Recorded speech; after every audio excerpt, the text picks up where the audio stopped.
Hi, and welcome to Bible Study with Friends. I'm here with my good friends, Julie and Grant. We are continuing our Bible study. In fact, I hope to be able to finish our Bible study in the book of James. This is something like part 13 or 12 or something, and we hope to be able to finish this. The book of James is this wisdom literature that's written like Proverbs, little sayings that we can take to heart, and that James, the half-brother of Jesus, is applying to the church. Now, he's not talking to the general public, because over and over and over and over again, he uses this term brethren. And he says, if one of you from among you, so he's definitely talking to people within the family of faith. And we're going to see that as we continue on. Now, we've been in this section talking about what faith does, the attributes of faith. And now, starting in verse 7 of chapter 5, there's a whole new section, and that is the triumph of faith. Okay? We've seen what faith looks like, and now we're going to talk about the triumph of faith in the believers' lives. And we're going to talk, there's really three little sections on different aspects of the triumph of faith in a believer's life. And we're going to get into that. And let's start right at verse 7. He's going to talk from verse 7 down to verse 12. He's going to talk about the end times. He's talking about the coming of the Lord.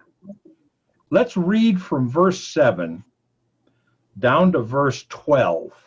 And be watching for, number one, the term brethren, because he's talking to Christians. And then be looking at the aspect of what faith brings to the idea of the second coming.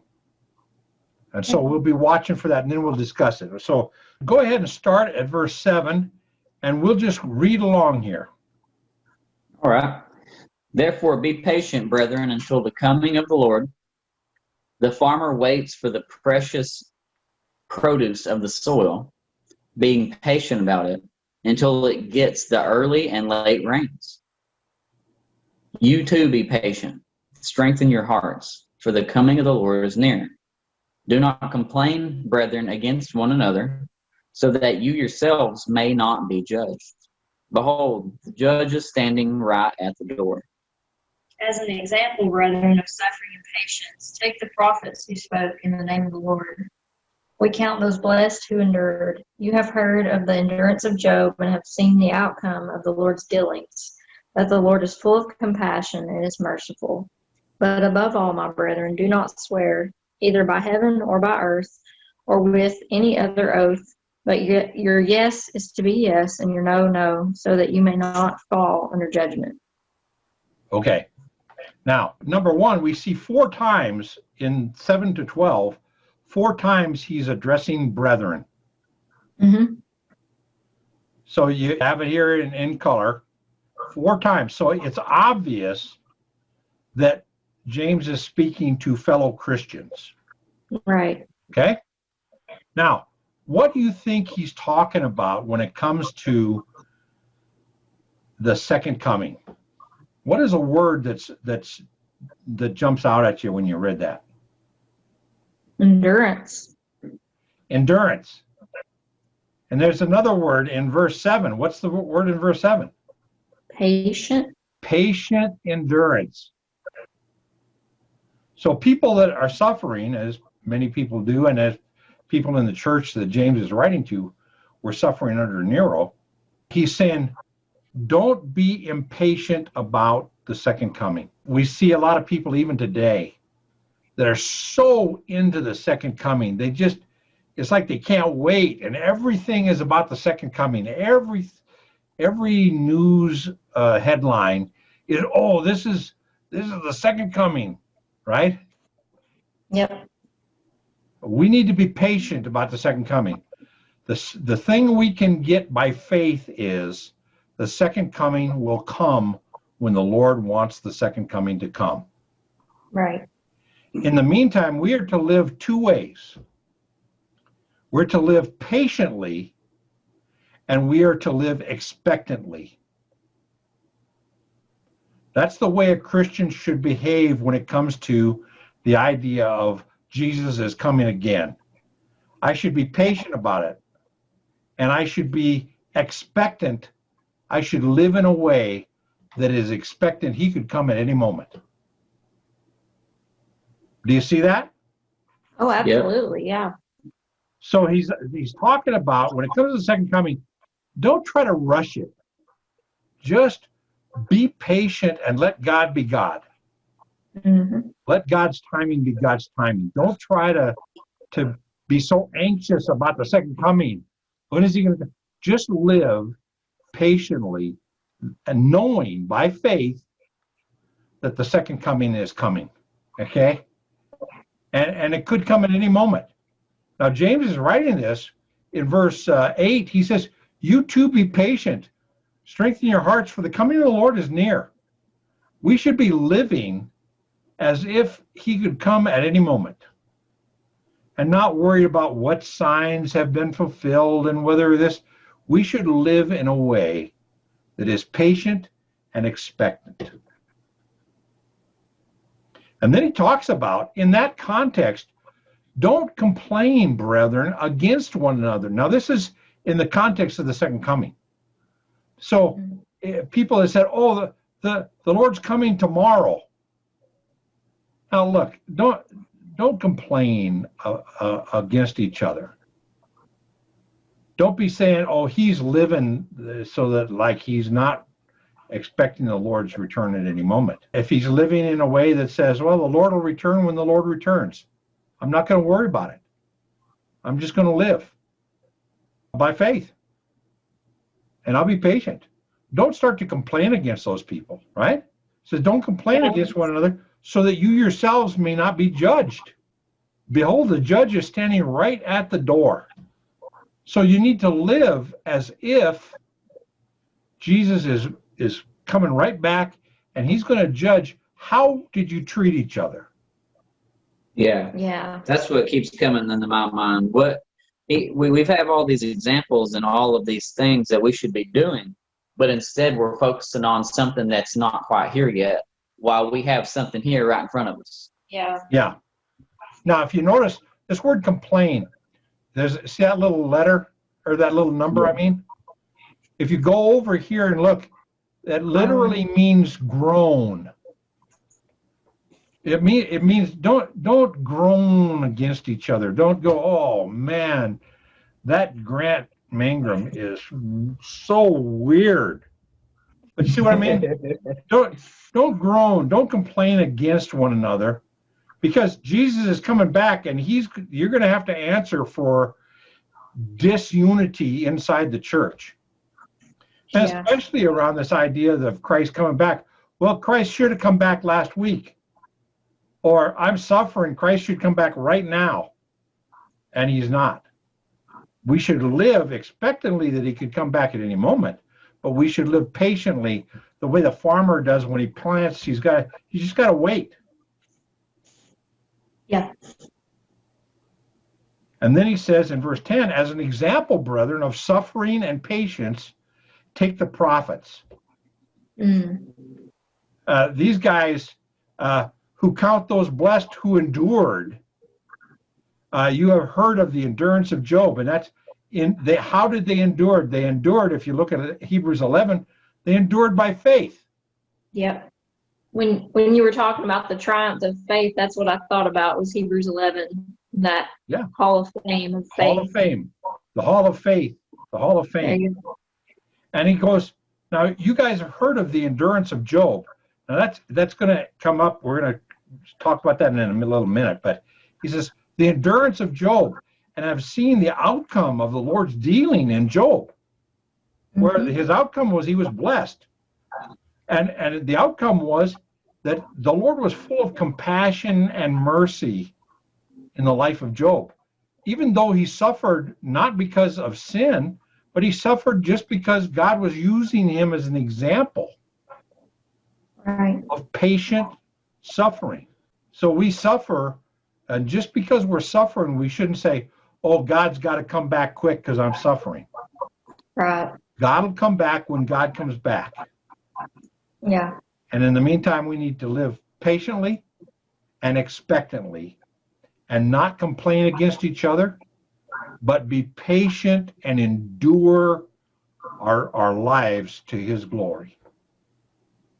Kind of goes full circle to chapter 1, talking about and counting it as joy to endure these things. That's right. That's right. So he's back to this, that in enduring, that's why in 1 Thessalonians, they were suffering. And in 1 Thessalonians 4, Paul said, I got to write to you about the second coming so that you don't get discouraged. Yeah. And he Yeah, says, therefore, comfort one another with these words. The Lord will come back when the Lord's going to come back. But he is going to come back. So comfort one another. And James is saying, and don't be so expectant that you're saying, oh, he'll come back today or come back tomorrow or he'll come back the next day. And he's got to come back because we're suffering. Just be patient and have faith, the same in faith that the prophets had, who spoke and then had to wait for God to fulfill the prophecy. Yeah. And then in verse 12, he says, now, above all, do not swear either by heaven or by earth or with or any other oath, but you let your yes be yes and your no, no, so that you may not fall under judgment. Now, so often I hear this verse pulled out of context and said, let your yes be, don't swear, and just let your yes be yes and your no be no. But what is the context of that verse in light of the first 11 verses? About the second coming? Yeah. There's 3 commands. There's very interesting. In this section, there's 3 commands. Let me show you. Yeah. The first command is be patient. That's a command. Right? Yep. The second command is do not complain. And the third command is do not swear. Now, if we're looking at that, we're saying, okay, those 3 commands are there, where we're talking about 3 commands, and I've outlined them there. Be patient, do not complain, do not swear. Now, in the context of what he's talking about, above all, so the first one is be patient. The second one is don't complain. And above all, do not be making claims and saying, I swear, the Lord's coming tomorrow. I got you. Okay, or I swear that I'm living in a way that is better than the guy I'm complaining against. Mm-hmm. And we use stuff like that all the time. As God is my judge, or people use this, non-believers use this all the time, and it just bugs me when they go, I didn't do it, I swear. Well, and that basically means it's not talking about swearing like cussing. It's talking about swearing as in taking an oath. Mm-hmm. In the context of this, let your yes be yes and your no be no. It's don't equivocate. That's a big word. But it basically means don't be wishy-washy. Do you believe the Lord is coming back soon? Yes. Don't be going, well, maybe yes, maybe no. Maybe let your yes be yes and your no be no. Take a stand. Gotcha. Okay, so in the context, this isn't about don't cuss. It's talking about taking an oath about your faith and about the second coming. Why are you living this way? Well, let your yes be yes and your no be no. This is why. Boom. I got you. Not wishy-washy. Remember what in Revelation, in the message to the 7 church, one of the things was that Jesus just hates is when you're lukewarm. Right. Don't be lukewarm in your faith. Let your yes be yes and your no be no. Take a stand. And take a stand based on your faith that you are patiently waiting for the Lord to come. Is he going to come tomorrow? Is he going to come the next day? Well, maybe not. We don't. Just take a stand and say, the Lord will come when the Lord comes. I believe it. Yes. Is he going to come? Do I know when he's going to come? No, I don't. Let your yes be yes and your no be no. And don't take oaths and say, to give validity. I believe the Lord's going to come next week. I swear it. You see the context? Mm-hmm. Yeah, that's very helpful to understand that. We're not going to get done with the we're not going to get done with the verse, but we got 12 verses done. So next week we'll definitely, because next week from 13. Now the next section is I do want to spend some time here, so I don't want to hurry us. The next session is about suffering, sickness, illness, and I want to talk about that in detail. And I've done a Bible study about that and what we're supposed to do if we're sick. And then the very last part, 2 verses, talks about how we deal with brothers in the church who are sinning and going astray. And we see that with if any among you, brethren. So it's definitely talking about the church. And we'll finish that next week. Is that all right? Yeah. You got permission? Oh yeah. Let's stop sharing and talk about this. So in this idea of being so anxious, Christians today are very anxious about the second coming. And they're all over the place. And some guy will say the second coming is coming. I remember a book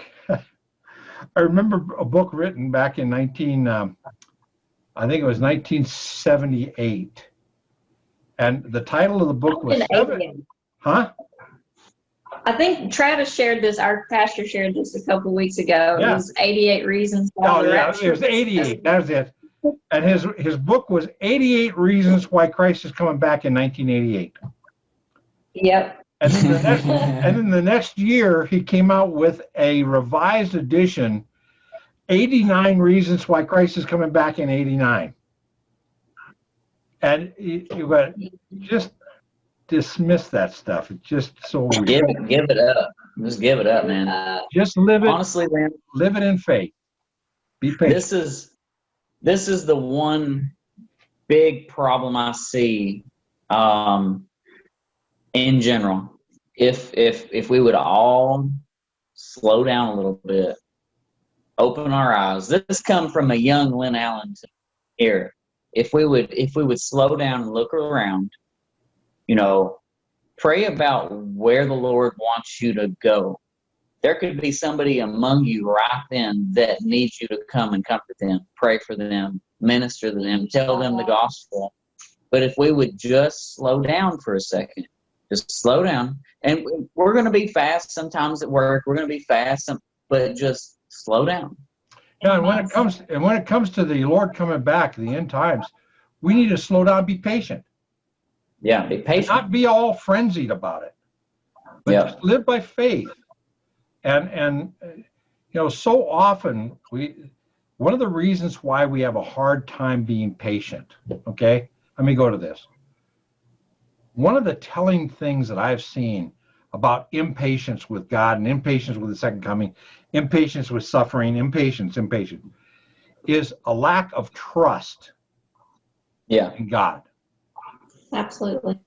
If we can learn by faith to say, I don't understand what's going on, but by faith, I know God's in charge and he'll come back when he wants to come back. And he'll deal with me when he wants to deal with me. Yeah. And I'm just going to live my life by faith and be patient and endure and trust that God knows what he's doing. Yeah, absolutely. And that's kind of what I was getting at with let God be God. He's got a plan. Let him be God. That's where knowing scripture and really letting it sink in your heart helps to patiently endure those things and trust. Yep. And I hope you guys on YouTube were blessed by this study. I'd love to hear your comments about being patient and enduring, waiting for the second coming. I'd love to hear from you. I'd love to get more comments. I'm getting, people are viewing, but they're not commenting. So please comment. Let us know your thoughts. Share with us. I may even produce a YouTube video just answering a question that comes up. But I'd love to know your thoughts. And please smash the like button and subscribe. We'd love for you to subscribe. We'd love for you to subscribe and join our community. Thank you guys for a good study. And thank you guys, Absolutely. Julie and Grant. I'm talking to you.